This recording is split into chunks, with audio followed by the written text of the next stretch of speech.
Greetings and welcome back to Modular World. My name is Johno Wells, and it's been a while. I want to thank you for your patience. I usually do take summers off, but this time it's been a little extended because I had sinus surgery, and I've been recovering from that, and I didn't think I was camera ready as far as just my voice sounding very congested, which it still does. It's one of those things where I really had hoped that the recovery would be 100% and I'd be all better, and it very much has not been. So I'm getting used to kind of the new normal of what I'm going to have, and that's what growing old feels like, my friends. So one thing that I want to touch on really briefly, I've never used this show to promote my own stuff, so this is a first. I just released And If Your Glass Heart Should Crack on Bandcamp, and this is a physical release on CD. It's a numbered release. There's 100 of them. I hand stamped all of these myself, and I'm really proud of it. So if you're not somebody who can play a CD, that's fine. I understand that most of you will get the digital. Please go to Bandcamp. The link is below, and you could pick up And If Your Glass Heart Should Crack by Johno Wells. Okay. I want to get right to the show. So first, let's talk about our first performer, Fables of Silence. Fables of Silence has been in the chat since like the first show of Modular World. He never misses a show, always in the chat. And finally, 5 years later, is on the show. He's from Switzerland. I'm very excited to have Fables of Silence. And our second artist is Crew Called Self, who's been New York Modular Society mainstay, NIMS mainstay, and great guy. And Crew is going to be up second. Okay? So let's start the show off with Fables of Silence. Boris Kloft, you are Fables of Silence, and here you are on Modular World. You've been in the chat and a fan of this show for years. Very true. Very Years. true. I'm so glad that you're doing this. Oh, it's so good to have you. It's so good to have you. And unless you're sitting in front of a PNG image, you have quite an awesome studio behind you. Should I claim it's an image? It's this little green screen image in back of you. Yeah. Right. Unfortunately, I think. Do I have my? Oh, you have a center drum stage kit on? there too. Yeah, I started drumming earlier this year because I wanted to improve my my kind of rhythmic skills, but I also realized that it's really good it's a form of meditation. If you drum and you try to get a beat right, especially off beats on the kick drum or stuff like that, it needs a lot of focus, and it's actually quite healthy. So my daughter decided she was going to be a drummer. This was 5 years ago, and we got her a little electronic kit. It's now gone, and she's gotten past that. But I would agree that I just loved playing that and trying to get the kick drum right, and I could never actually do it well. But Neither can I, but it's still worth it. it's so good, isn't it? Yeah. Yeah. Okay, It's just great quick. fun. Just quick gear tour. We know what the 200E is. The easel is in your performance. Would you please tell the viewers what that gorgeous thing is above your left, my right? This side? Yeah. Yeah, of course. Exactly. Yeah, it's an ARP 2500 clone by Moslap, a French guy, crazy French guy. He does these clones and he works day and night until he basically gets sick of it, and then he just stops. So he only makes a handful. And I have an ARP 2600 from Cork, the reissue. Mm-hmm. That's another crazy story how I got that. But when I had a chance to buy this, I just had to get it. It's very big. It doesn't seem so big from this angle, but it actually looks is pretty huge. massive. It looks It's huge. huge. Yeah, are you kidding? It looks Yeah. huge. Oh, And you that's know, amazing. compared to what you have today, I'd say it's ridiculous. You know, because what you can get out of a small, let's say, make noise Eurorack, you know, shared system or whatever, it's like probably 50 times as much in terms of, you know, soundscaping and possibilities. But it has absolutely marvelous filters, and it's cool to play around with a piece of history, even if it's a clone. It's a one-on-one clone. Absolutely. I mean, he did, you know, they are actually plug-in compatible with the original, and people who have the original bought modules from him because, of course, they were new, you know. Right. What size jacks does it take? I think that's just, yeah, it's Eurorack, the small Oh, ones. is it? Okay. Okay. Interesting. I mean, the thing with the original is, you know, you had these matrix switches, so basically sliders. So you could, by moving the sliders, you could determine which input goes to which output, or you know, which signal goes where. Mm-hmm. For this clone, because those matrix sliders, they're not available anymore. They're impossible to find. I did search for them. They're not available anywhere. He just put, you know, normal plugs in there and Eurorack size, so you have to do the cabling yourself. It's Mm-hmm. more flexible, but it's not 100% the same, obviously, than just, you know, moving sliders to, because you have a lot of happy accidents, so I hear, when you play with the original, because you switch from, you know, this Mm-hmm. input to that input to that input, and sometimes you hear something and think, oh, that sounds nice, you know, so it doesn't have that. It's it's a pity, but they were mechanical and very difficult to, you know, obviously they break down eventually. And so there was one guy, I don't know who he is, you might, you know, see this at some point, who actually chased down enough of those matrix slider switches to build his own replica, and he Mm-hmm. filled it with the same modules that I have from MoSlab. So that one would be perfect, and it's available. Somebody has it for sale since quite a bit. I actually talked with the guy who was selling it, but their pricing was obviously very, very high. I Is don't all know. this stuff going to break down on us someday? I think about that. I've got my Eurorack and my Surge stuff. Is it all going to break down someday? I think so. I mean, Oh, that's such a you know, terrible answer. yeah, it's. I mean, the good thing about this stuff is you can fix it, right? So the bad thing about it is you have to constantly fix it. This one has been good, but if you have a lot of gear like I do now, I realize that I have constantly some gear with my technician. And this being Mm. Switzerland, that's not really cheap, you know. So, Where's your and technician? it's about an hour from here, so I always have to drive there, drop it off, you know, drop the new stuff off, hopefully take some of the old stuff back. Um, it's not perfect, An but I hour realize away? That's not bad. it's not bad. But there, you know, this being Switzerland, look, in Switzerland, an hour is like really far. Really? Yeah, it's very different from the US. I used to live in the US twice, so here, yeah, I'm at the moment I'm in discussions with somebody in our city to maybe take over a club and or do it together or whatnot.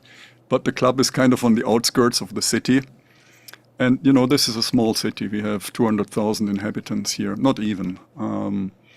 So it's really not far, you know, but it's far for the people that live here.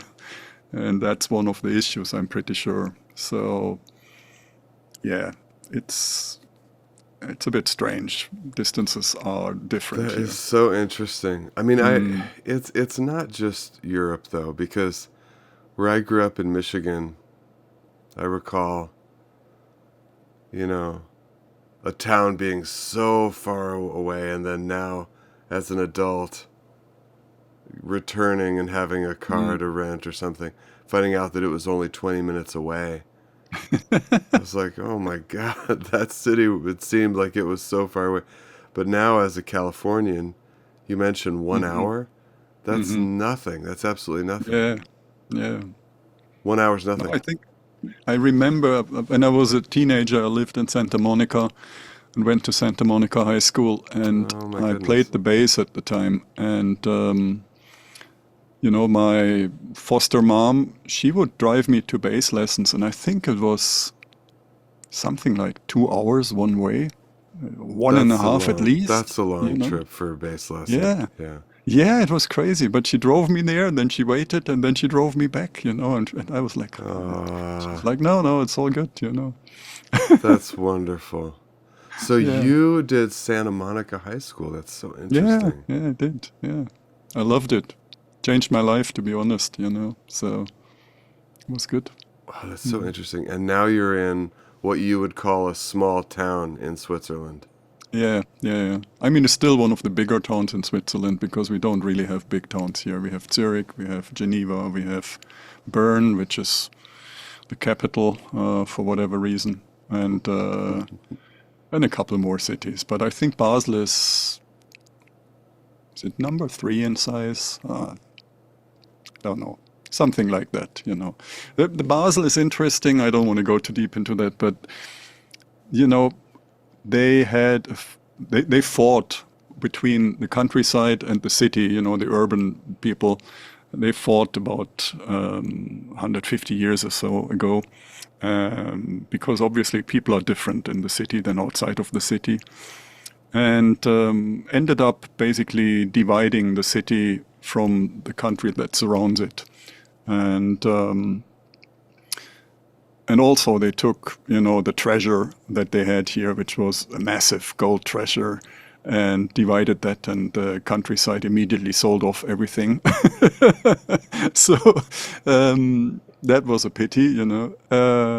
And they're kind of fighting to this day, you know. So it's really stupid because that's the stupid part, because within Switzerland, they now only count as half a county instead of a full county, so that has political, you know, consequences. So they're not as strong and united as they could be. On the positive side, while I say the city only has nearly 200,000 people, the countryside has another 200,000 people, and the border could be a street in the city. You know, on one side of the road, you're still city. On the other side of the road, your country. But you wouldn't know if you're standing there. It looks exactly the same, obviously, right? So it's But they are considered borders. Yeah, because they have their own administration, their own financing, their own taxes, different school system, so whatever, you know. Yeah. So, but, you know, what that means is if I say, yeah, the city only has 200,000 people, actually it kind of has 400,000. And then, because this is Europe, if you drive an hour around the city, it's 4 million people, you know. So, and Right.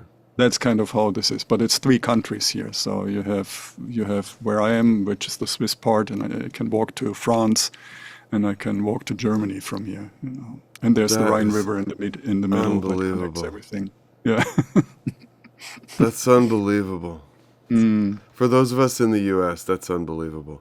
For Yeah. us, you know, maybe it's exciting that I can drive to Arizona or drive to Nevada, but that you can walk to France and Germany is just, that's very exciting for us. You can actually swim there also, you know. We swim in the Rhine River, so you just swim down the river and then decide on which side you want to get out, Germany or France. That is unbelievable. Oh my God. Yeah. It's a good place, Johno, honestly, you know. How long have you been there? I think about 20 years or so, 20 Okay. plus. Okay. Yeah. It's, you know, moving to Switzerland. I'm originally German, so I'm a foreigner in this country. But, yeah, you know, built my business here, did my things, got my kids, raised my kids, all the Right. normal kind of more or less normal life that you have, you know. More or less normal, yeah, whatever that means. Yeah, exactly. Speaking of Yeah. life, would you give us a little musical history of just where you've been and what took you to where you are now?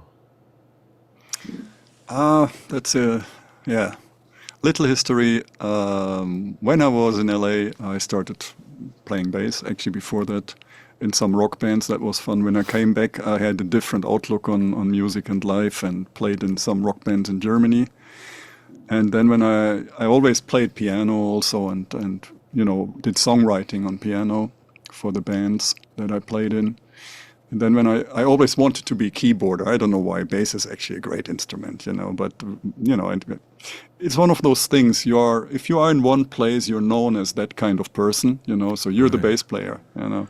Right. And when I moved to study computer science, I was in a new place, new people, and I could just claim I'm a keyboard player, you know. And that's what I did, and I became a keyboard player for a band that was basically formed of U.S. Army people, because in the city where I was, were army bases from the U.S. all around. I think they still exist, and you know, one day they showed up, and I was like, okay, yeah, cool. I come to, you know, go. And this was a soul band, you know, and it was music Oh, I've that's never heard great. before, you know. And for me, it was amazing. It's all black, you know, three black female singers, a black singer, you know. The only other white guy was a drummer, and we played all the U.S. clubs, you know. It was amazing, you know. It really was. And I That's was a keyboard amazing. player finally. Okay, And okay. then, yeah, you know, life happened eventually. I had to finish my study. I had to start to work. I had to, you know, I founded my own company, which took much more time than I thought. The original plan was always to kind of work for a couple days and make music the rest of the week. But, you know, if you build up your own business, that's impossible. May I ask really quickly what that business was? Oh, it's a software company. It's, Oh, okay. you know, it's actually, yeah, you can buy the stuff pretty much everywhere on the planet now. It's a product, and we have it's an enterprise software, and we have subsidiaries around the world, that kind of thing. Hmm. So it worked out well for me. I always played piano when I came home after a stressful day, just to calm down. Hmm. And then a couple of years ago, you know, we were talking about health earlier on. A couple of years ago, I had an accident where I hurt one of my knees, and I had to stay at home for a while. And somehow I stumbled across Eurorack, and you know, I remembered back from my band times in the 80s, 90s, whatever. I was like, yeah, Döpfer, Dieter Döpfer, you know, with Mm-hmm. this. I saw this stuff before. I remember the Moog synthesizers on Playbach, I must say in German, Playbach. Wendy Carlos, and you know, we had these records, and so the image was there, and somehow during Yeah. my stay at home, I was starting to research Eurorack, and then went down the rabbit hole really, really fast. Mm-hmm. And yeah, and then, you know, I started doing that, and that was great fun. And then when I finally was able to buy the music easel, because they did a reissue, I was hooked on Buchla. Yeah. And then you So went now, down the 200E rabbit hole. yeah, exactly, and you know, all the weird and rare modules that you can find around the planet if you look close enough. So, you know, quite a few of the modules that are in there, they only exist like 20 times on the planet. So it's kind of crazy to have this stuff. Yeah. But then you were telling me earlier that your Eurorack system is mostly effects. Is that right? Yeah, that's what you see here. I used to have a monster case from Döpfer. So that's, I don't know how big. It's big, you know. And I just sold the case, luckily. and I sold many of the modules, not all of them. I still have a lot for sale. I'm trying not even to look at Eurorack anymore because it's endless, and that's kind of the beauty with Buchla. It's not endless. It becomes more and more people are building for you format modules, but so far you can still kind of know what's on the market, Yeah. No, that's exactly how I feel with Eurorack. It's not that I'm done in any way, shape, or form. I have a huge system. No, it's amazing. But I'm not looking at it anymore. As far as what I need and what's out there, I'm just not. It's all my Surge system. Because like you're saying, there is an end to it. Like there's a lot of manufacturers out there making really cool stuff, and now it's starting to wake up, and they're making kind of interesting, weird stuff. But as far as the main building blocks, the core building blocks, there is an end to it. You can get all the parts that can make it work. And now I have 5 panels. It's way more than what I need. Yeah. And it's kind of complete. I mean, in a certain there's way. Also in a certain way. Yeah, no, absolutely. The point is, there are people out there that can make beautiful music with a single string, And I'm like, I try to reduce also the mental clutter and the stress. That's right. That I have. I mean, you don't see it now, but I'm actually trying to reduce the amount of gear that I see and that is around me and that I'm using. Because even here, every time I come in here, I look at my Rhodes over there and I'm like, man, I haven't played the Rhodes in months, and it doesn't feel good. For the last 2.5 years, I've basically used my Buchla music easel. Not even the System 200E, because it's also a massive system. Reduce, and try to see what can I do with less. It's still more than enough, to be honest. Yeah, I totally relate. I totally relate. I think I let about half of my Eurorack go. Yeah. And I still have more than I've. Yeah, it's ridiculous. It never ends. You look at the latest news, and there's another great module and another great demo. Like I gotta have this. But you've had this topic on your show many times. We all feel the same about that. But trying to really limit yourself to very few instruments and see what you can get out of it. And the music easel is my island instrument. It's the one instrument I would really not want to part with. Yeah. It's endless in its sound possibilities and always surprising when you do some new patching and you find something new and it's like, wow, that's cool. Yeah. My first 2 Surge panels I built as a system, as a standalone system, to be a little bit of an easel, minus the keyboard. And same thing. It's endless. But I think that here's my, not complaint, but here's my comment on Eurorack right now, is that, and it depends on what you want out of it, but I think that it's getting further and further away from synthesis. Yeah. From core synthesis. And if you're into having modules that just do a whole bunch of things and do, a bunch of magic, then there's a bunch of stuff out there that's really fun. Yeah, for sure. But if you want core synthesis concepts, I think that it doesn't have to be endless. I think you can get a dual oscillator, you can get the right low pass gates, you can get the right VCAs, and just kind of call it. Yeah, and dual. I mean, what I see, I believe to see in the last couple of years, and maybe that has stopped and gone in a different direction now, but for some time people were basically taking interesting patches and putting them into a module. You know what I mean? So you have I do know what you mean. Yeah. And I was like, it's kind of a shortcut, but then you have the module that only does this patch kind of thing, Whereas if you start with the Döpfer system, that has all the single modules that are actually doing a single function. That's right. You can build any instrument in the world with it. That's right. Yeah. I have the complex oscillator from the tip-top Buchla system. Nice.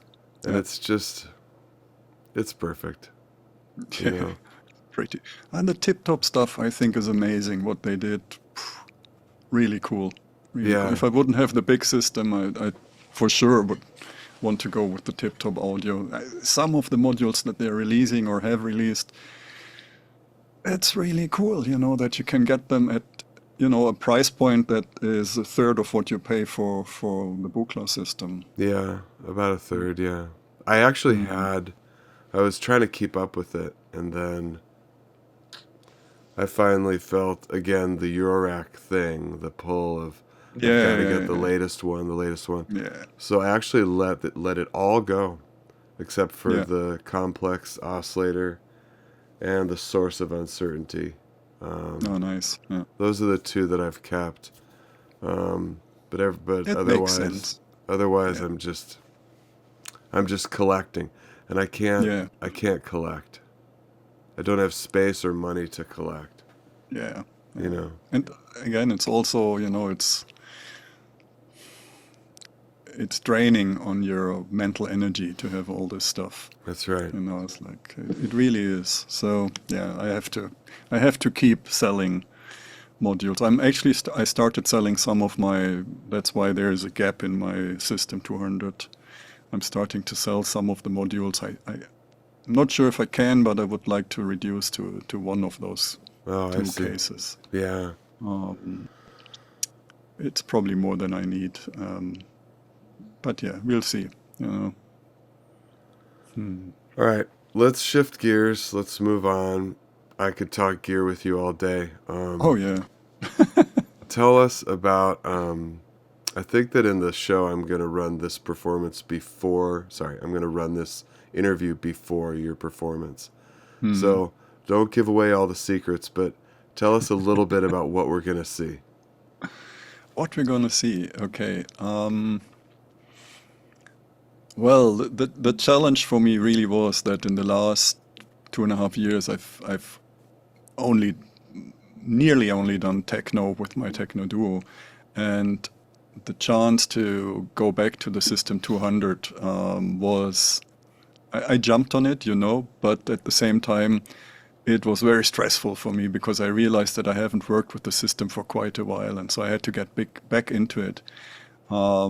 We will have the System 200 for some textures. The System 200E has an interesting, you know, one of the reasons why it's expensive, and I'm trying not to talk too much gear here, but one of the reasons is that it actually has patch memory. Right. And so in the performance, I think, I'm pretty sure I did switch sounds a couple of times for some of the textures that I'm using. The rest really is the Buchla music easel, which is very hands-on for me.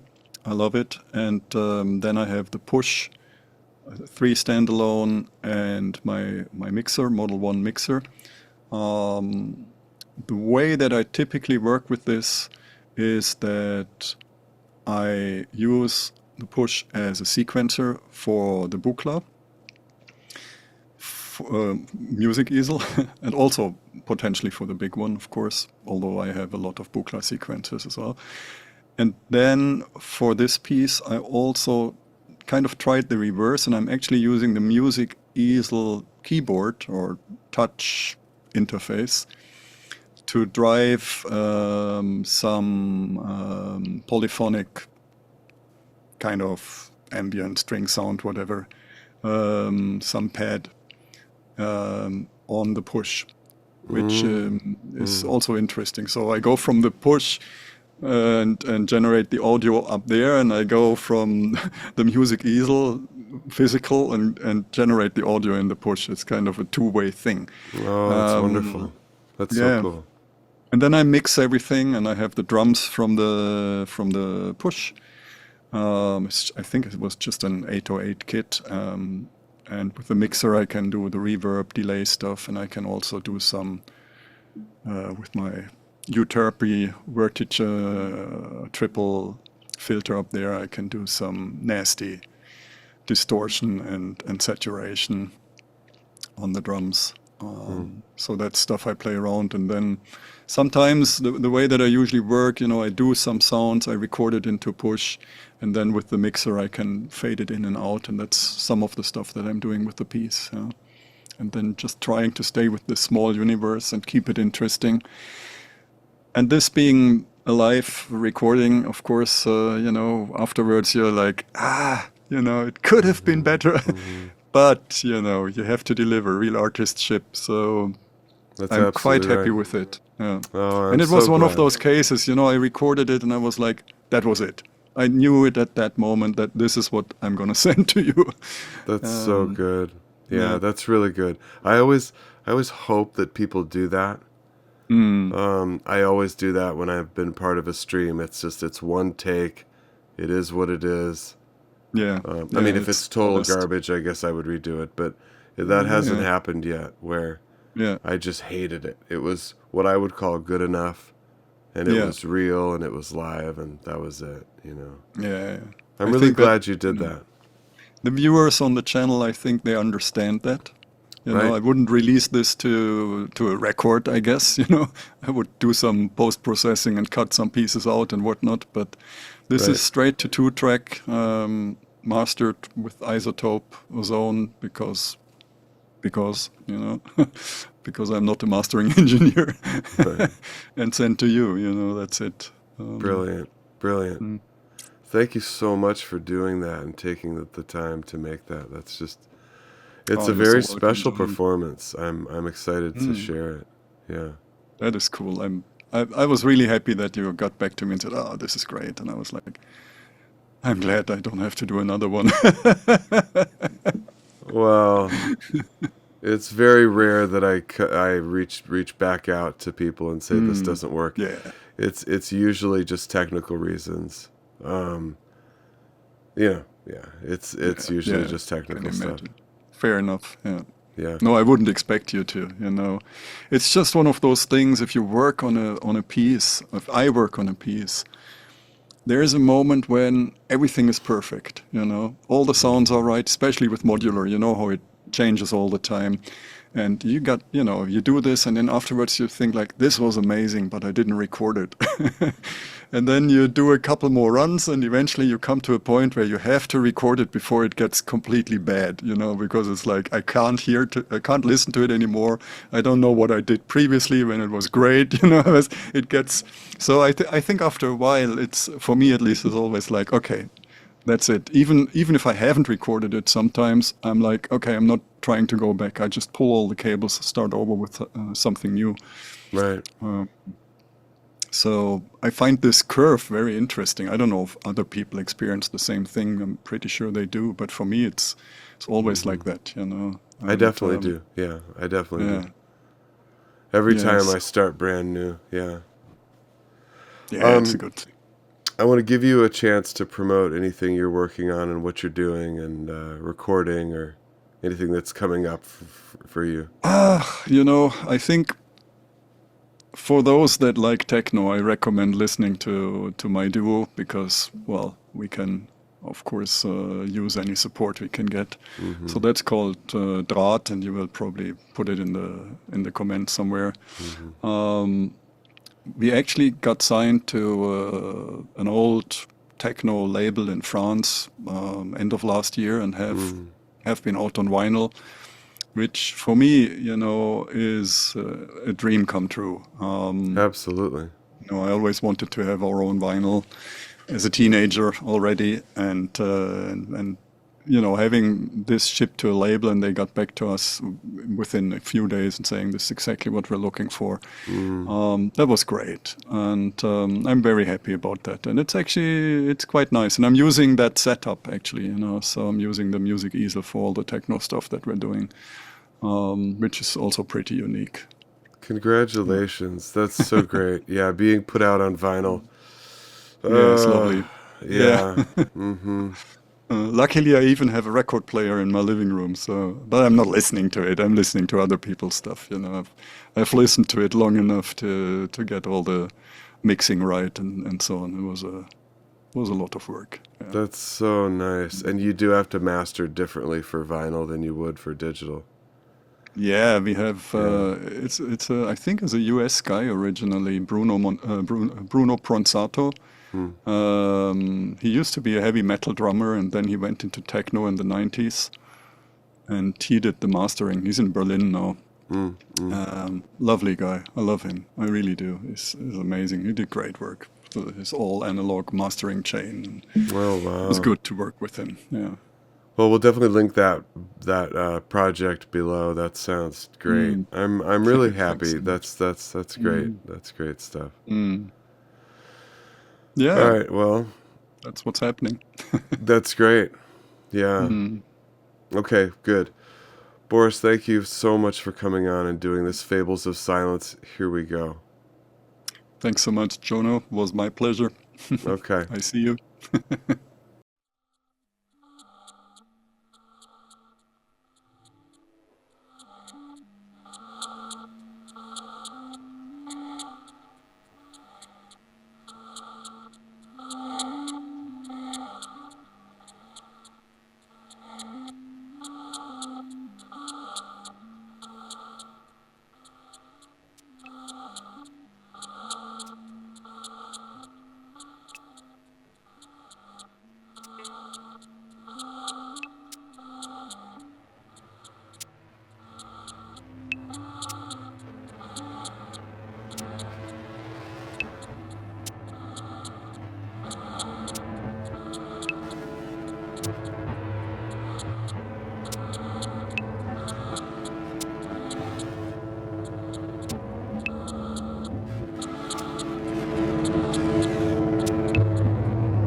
To those of you who have joined late, I'm Johno Wells, and you're watching Modular World. You just saw Fables of Silence from Switzerland. You're now going to see Crew Called Self from the New York Modular Society scene in New York City. Quick note on Patreon. This show is member supported. Thank you so much for new members who have signed up in the last months. Yeah, this show is just run on love, and that's it. So if you want to be part of it, thanks so much. The links are below for how to support on Patreon.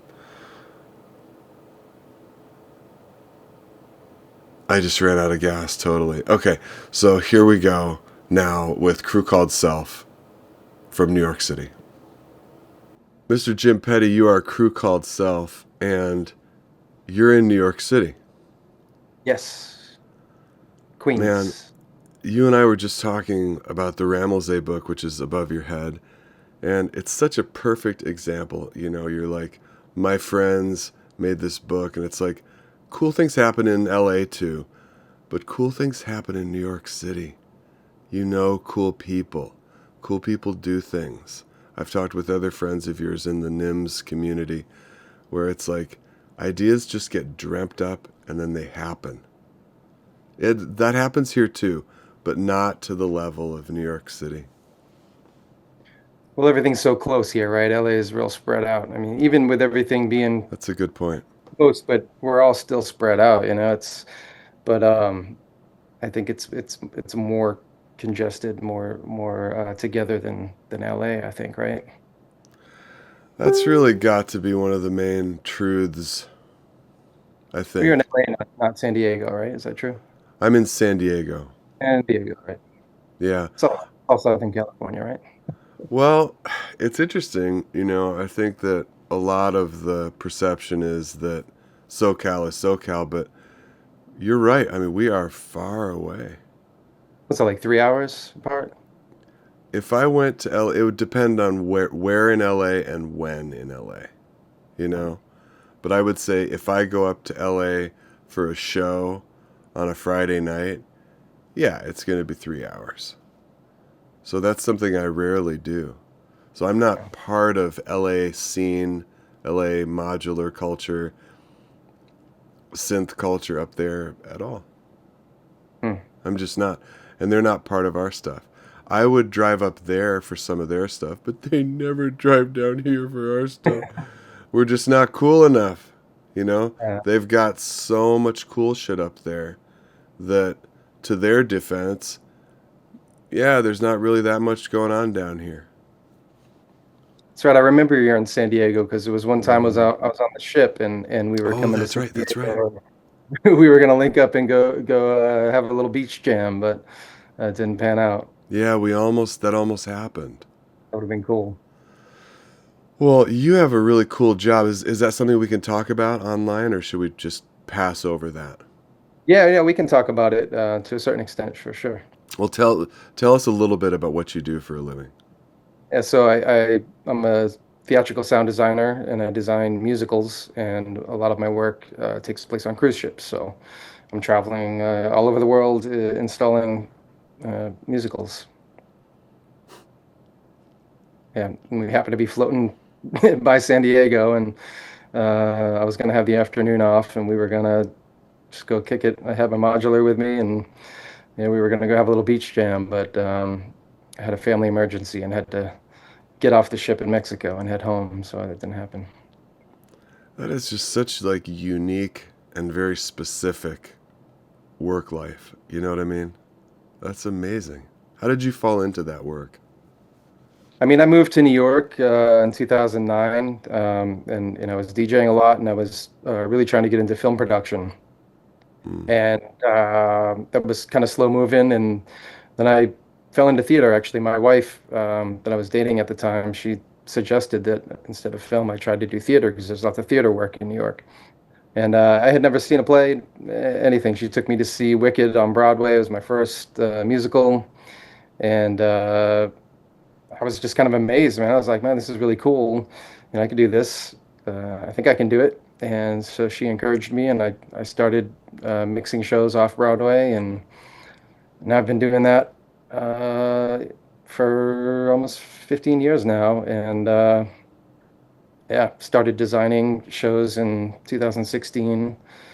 And I had a buddy that was working on the cruise ships for a number Mm. of years, and he kept trying to convince me to come on board and do it. And for whatever reason, I don't know, maybe I didn't think I was ready or just wasn't sure about it. In 2019, I finally took him up on the offer, and I went, and it was amazing. I was like, why didn't I do this before?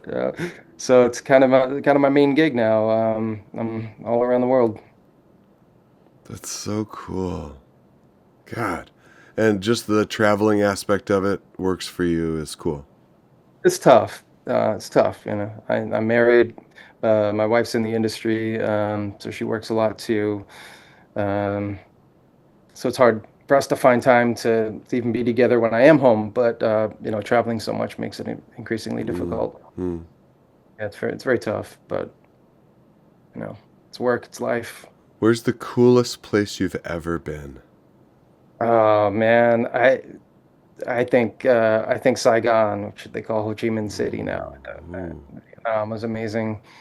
Um, Huh. Bali is awesome. Southeast Asia in general is a big personal favorite area of the world for me. Wow. I've traveled a lot and I've never been there. It's incredible. Hmm. Singapore is really cool. I've spent most of this year in the fjords of the world, which is pretty cool, but getting kind of old. Every day The you wake up. fjords, right? Of course. But it was Patagonia. We went all the way down around Cape Horn, from Santiago, Chile to Buenos Aires. Then I did Alaska, which was my fourth time there. But Alaska's pretty beautiful. And then we did pretty much all of Norway, all the way up to the most northern tip of Europe. So Hammerfest, Hammerfest, Norway. Wow. I went on this incredible hike. It was like felt like some like Lord of the Rings, like I don't know, like just crazy hike up this mountain. And it was beautiful. That's so cool.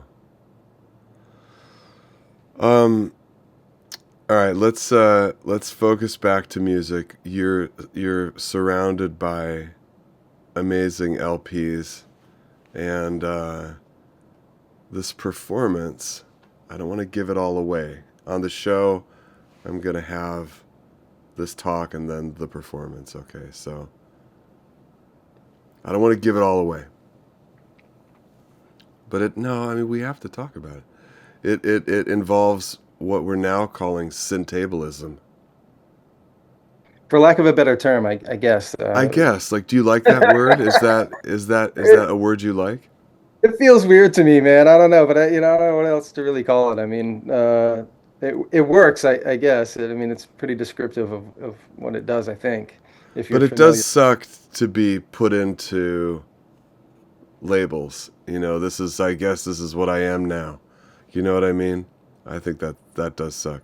But anyway, what you're using is a turntable as a modulation source Right. for modular. Yeah. And you've got the little, I believe it's Bluetooth Yes, doohickey. the phase DJ controller. That's the one. Yeah, a lot of people use that for Serato. Basically, it's like a USB Bluetooth thing that sits on the turntable, spins around. But the receiver for that outputs a tone, which is, I guess, like MIDI and or SMPTE or whatever it is. It's time code in some fashion. But I don't know, it emits a tone. So then I run that into a disting, and the disting mode is like pitch to CV. So that converts that pitch to control voltage, which then you can send elsewhere. So I send that into an ornament in crime for quantization, and then that goes to 1 volt per octave on the spectrophone, and many other places. I think in this patch for this show, I'm sending it out to the repeats of Magneto, so it increases the reverb effect, and And then I also have it going to like the FM channel of the Spectrophone. So in the very beginning, you hear some FM going on, wobble effect type stuff, and then I'm using the battle module, mixer module crossfader by I saw Ginkgo. that too, yeah. Oh, Synth, I think is the name of the company. I don't Mm-hmm. know. I've got that. So that crossfader sends out a gate basically that I have that going into Zadar that opens up the envelope for the voice, and then that crossfader itself is a CV source. So the more I move it, I have that going into um, whatever channel it is on the Spectrophone, the partials, I think it's called, that just kind of opens it up so it gets brighter as I go across. Um, so there's that. That's basically the setup for that. Mm-hmm. I followed all of that, and that must have been really fun to figure out all the parts and to, oh, okay, so I can open Zadar more when I can use Ornament and Crime for, I'll send this to, that must have been really fun to get the whole thing going. It's been a chore to figure out, what to do with it. Mm-hmm. So, I mean, you can send it so many places. Right. Um, Reverb increasing is a natural effect that makes sense with it. But I learned everything from this guy Kipsky. I don't know if you know this guy. So he was He, on the Syntablism show. He's the one ah, who I was man, talking about. should have been on that You show. should have been on that show, damn it. It's just that you weren't doing this yet. Yeah. Well, yeah, I mean, I kind of learned everything from him. He's got a couple videos on YouTube, and so I watched those, and he's got his own Discord channel, which I popped into, and yeah, I mean, he was the inspiration and the mentor, really. Plus, he's like the nicest guy. He's the man. That's so cool. I'm glad that you got hooked up with him to figure out how to do it because he's the one. Well, he's one of a few, but he's definitely Yeah, no, I like to kind think of I'm the one. one. Yeah, I don't know too many people are implementing this, so it feels exciting to be, one of few.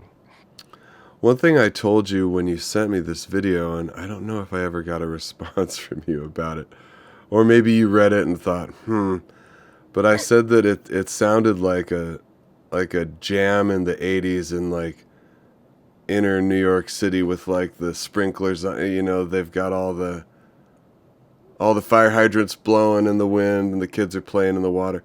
It sounded like that to me, and that was pure compliment. I hope it was taken as that.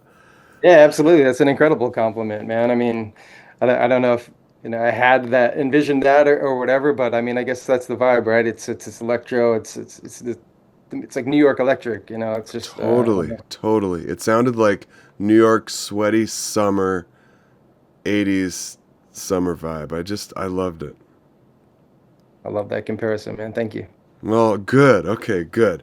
Because sometimes, I've read people's takes on my stuff and I'm just like, whatever, man. Whatever it does for you is cool. That's obviously not what I intended, but cool. So anyway, if that is ballpark of a compliment, that's great. I'm glad. Yeah, it jives. I Tell dig it. tell tell us a little bit about how you got to where you are musically in your life. Where did you start? How'd you get here? What's a little bit of the journey? Yeah, I mean, so I started as a DJ. Clearly, I have a obsession with records. This whole rack is full, overflowing, records everywhere. My dad was a DJ when I was a kid. I was always just around turntables and records, and busted up a bunch of his equipment, trying to learn how to scratch on his belt drive turntables. Right, right. Uh, he always gives me shit for it, still to this day. Tells all my friends, "Yeah, he broke all my needles." Like, yeah, man, come on. You can't Uh, scratch but on belt drive, man. Come on. Hey, man, I did it.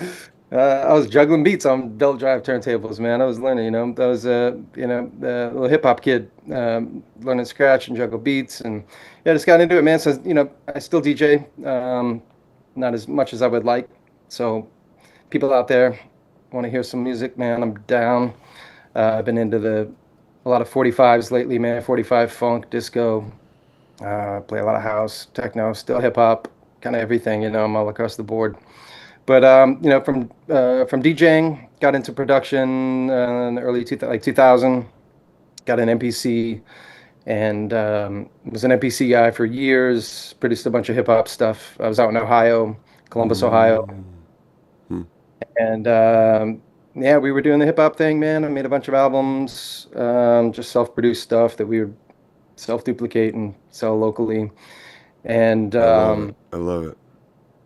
then I found myself, in searching for samples, becoming increasingly attracted to like synth stuff, man, weird 70s synth stuff, like my guy here, Mark Garrison, man, stuff like this.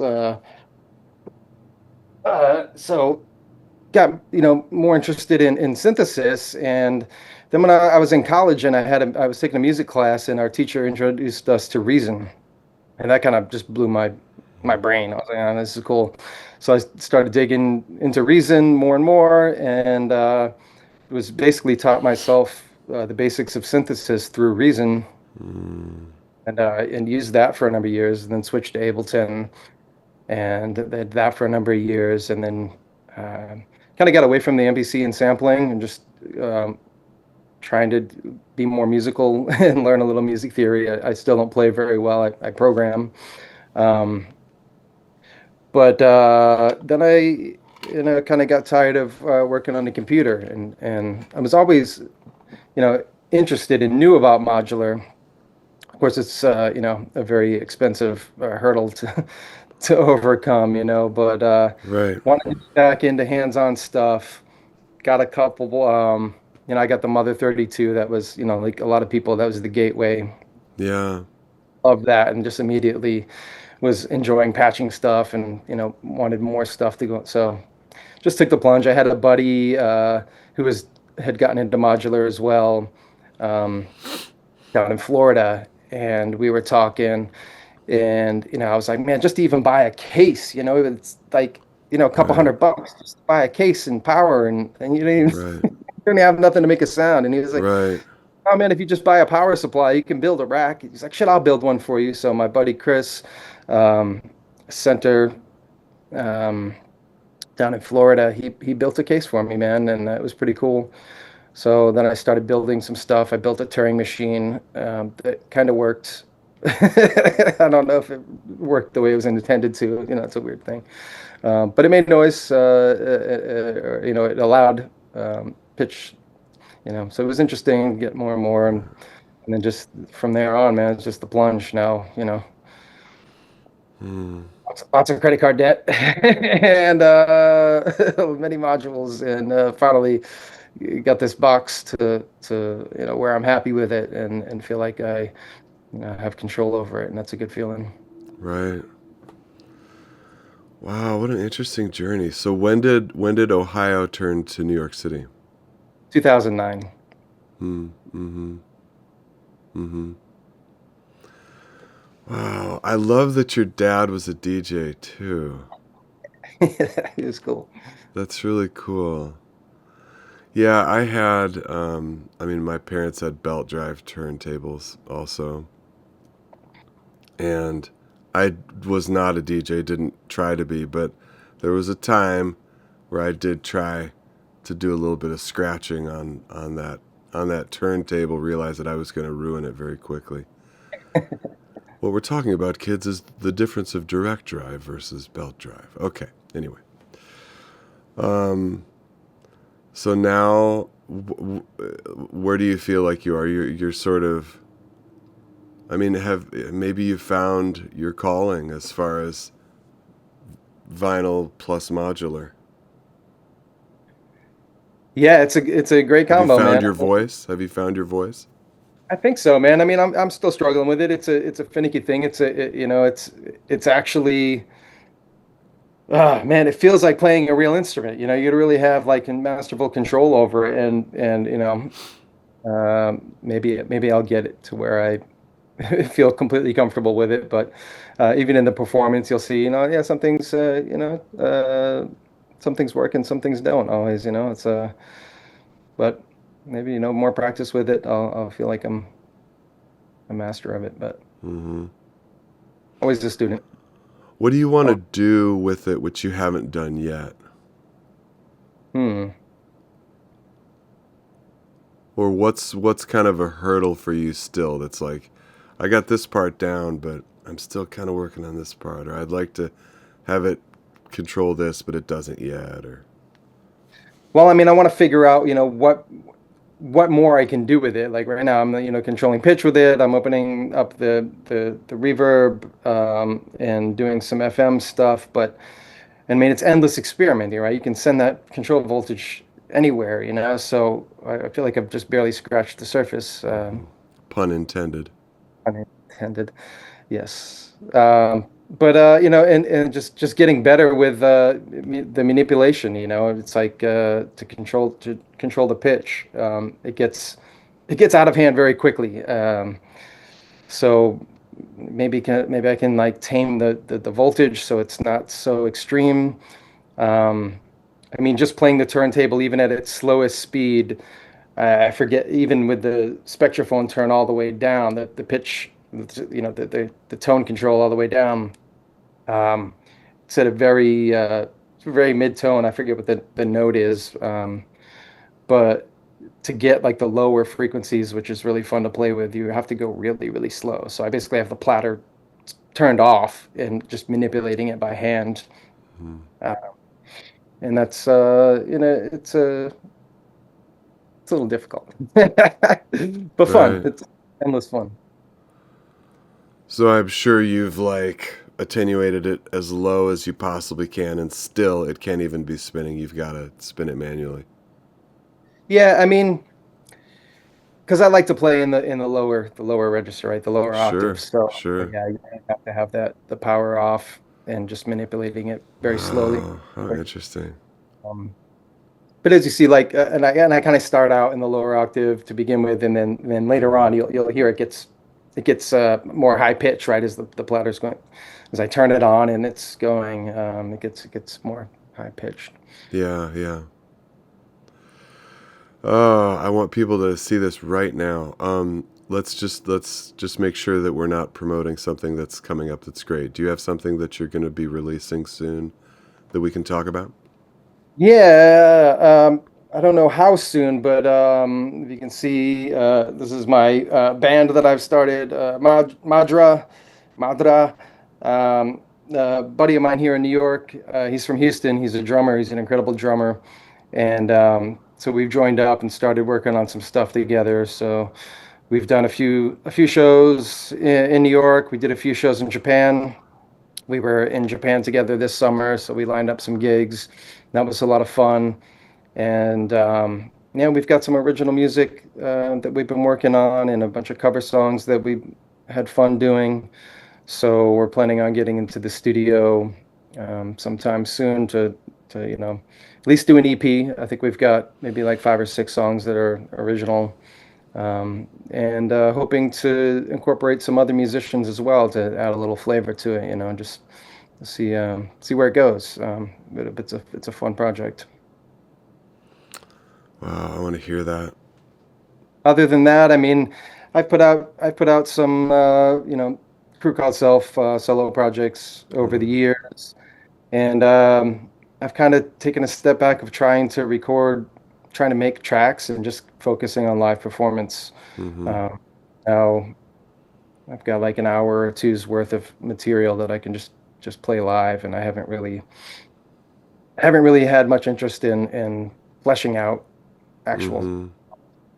to release an album. I don't know. I feel the way the music is now, there's so much music out there, um, and the albums that I put out, I feel like they didn't really go very far.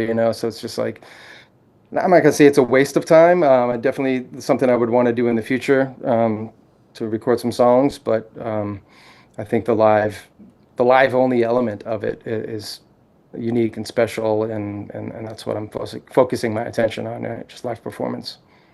Man, I talk about this exact thing with Fables, that there's so much right now with everybody's trying to get your attention with look at what I'm doing, look at who's on the show, look at why you can't miss Modular World, look at my new album on Bandcamp. It's the same problem, right? But Yeah. then our local scene where we're actually going out and playing live is like, it seems to be like, for him, it's like the most important. Yeah, man. And it's Live like, music. it's kind of hard to, I feel like I've got to do one or the other. I can't do them both. Isn't that weird? Yeah. I mean, the last few things that I have put out on Bandcamp, I mean, were just live recordings from performances that I did. I mean, Mm-hmm. it's like, Mm-hmm. here you go. Here's a performance, not like an album, so to speak, you know. And that's just It's incredibly hard. It's like we all got liberated by being able to release our own music, which is the best thing ever. But then the problem that came with it is that we can all do it so easily that there's so much of it. yeah. You know, I mean, people ask me, like, what are you listening to? And it's like, well, I'm listening to all my friends. I wouldn't name one artist you've ever heard of. All I'm listening to is stuff my friends are putting out. Because there's that much of it. Yeah. There's that much which I want to hear. That's all I listen to is my friend's stuff on Bandcamp. And they're like, what's Bandcamp? I'm like, oh, fuck. And we're done, you know. Okay. Jim, we got to play this performance right now. I want everybody to hear and see what you've been talking about. This, my friends, is Crew Called Self. Thank you.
that brings us to the end of our show. This has been such a great show, and it's been so great to be back.